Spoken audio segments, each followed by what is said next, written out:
नबी करीम अलैहिस्सलाम नमाज पढ़ा रहे थे।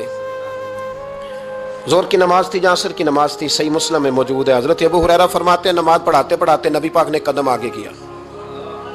नमाज पढ़ाते पढ़ाते कदम आगे किया और यूं हाथ उठाया, फिर वापस कर लिया।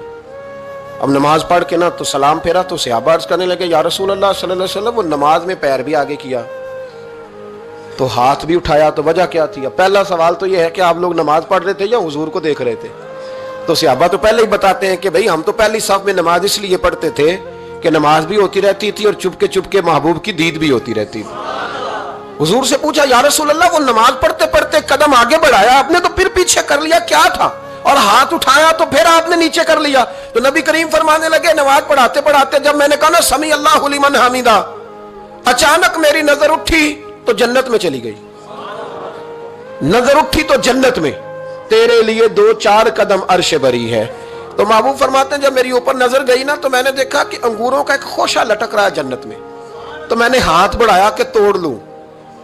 हुजूर खड़े हैं मस्जिद नबवी में और फरमाते हैं कि मैं यहां खड़े होकर हाथ ऊंचा करूं तो मेरा जन्नत तक पहुंच जाता है। फरमाया मेरा इरादा हुआ कि वो खोशा जन्नत का तोड़ लूं और जरा मैंने पैर आगे बढ़ाया ही था तो मेरे दिल में ख्याल आया कि जन्नत राज है तो राज ही रहनी चाहिए। ये राज खोल गया तो मजा नहीं आएगा। तो मैंने फिर वो हाथ वापस कर लिया। सहाबा कहते हैं जब नबी करीम ने ये बयान किया तो हमारे चेहरे ने तजस्सुस से खेल उठे। तजस्सुस से हम कोई बात और भी सुनना चाहते थे। तो महबूब फरमाने लगे, अगर मैं वो खोशा तोड़ के ले आता और तुम्हें दे देता, तुम कयामत तक भी खाते रहते तो तुमसे खत्म नहीं होना था। ये सही मुस्लिम की हदीस है। ओ भाई, मेरे रसूल करीम के वाक़या में राज पे शिकवा करना, कहना समझ में नहीं आती कैसे गए थे।